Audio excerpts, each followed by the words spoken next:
రంగారెడ్డి జిల్లా నగరానికి చెందిన యువకుడు కెనడాలో దుర్మరణం చెందారు. కెనడాలో ఎంఎస్ చేయడానికి వెళ్లిన ప్రణీత్ అనే యువకుడు చెరువులో ఈతకు వెళ్లి చనిపోయాడు. మీర్పేటకి చెందిన రవి, సునీతకి 2 కుమారులు కాగా వీరిద్దరూ కెనడాలోనే ఉన్నత చదువుల కోసం 2019లో వెళ్లారు.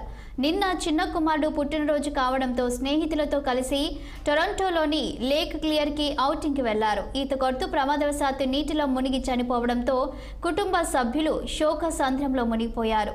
పుట్టినరోజే మరణించిన రోజు కావడంతో వీరి బాధ మరింత రెట్టింపైంది. కుమారుడి మృతదేహాన్ని త్వరగా ఇండియాకి చేరడానికి ప్రభుత్వం సహకరించాలని తండ్రి వేడుకుంటున్నారు.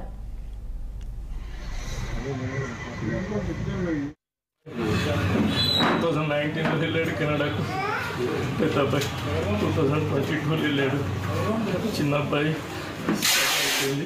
పీజీ చేయడానికి వెళ్ళాడు. పోస్ట్ గ్రాడ్యుయేషన్ చేసి జాబ్ సెర్చింగ్లో ఉన్నాడు. పెద్ద అబ్బాయి స్టడీలో ఉన్నాడు. నిన్న చిన్న అబ్బాయి బర్త్డే ఉంటుంది.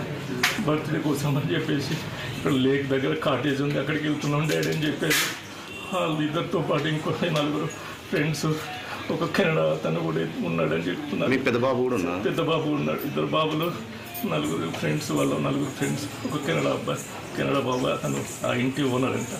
అతను కూడా వచ్చాడు. కాటేజ్ కూడా అతనిది అంట. అక్కడికి వెళ్ళారు. ఆ కాటేజ్ దగ్గర ఉండి నైట్ మార్నింగ్, నిన్న సండే రోజు మార్నింగ్ రోజు స్విమ్మింగ్ చేద్దామని ఆ లేక్లోకి వెళ్ళారండి. సుందరవానికి లేక్లో స్విమ్మింగ్ చేసి అందరు స్విమ్మింగ్ పోయారంట. స్విమ్మింగ్ చేసి అందరూ రిటర్న్ వచ్చారు. పెద్ద అబ్బాయి కూడా రిటర్న్ వచ్చాడు. చిన్న అబ్బాయి రాలేదు. వీడు బయటకు వచ్చిన తర్వాత చూస్తే తమ్ముడు రాలేదని చెప్పేసి వాడు ముట్టుకోగానే అందరు మళ్ళీ పోయి ఒకసారి చూశారంట. చూసేసరికి వాడు అప్పటికి లేడు. 2 బాబులు, చిన్న అబ్బాయి 2019లో వెళ్ళాడు.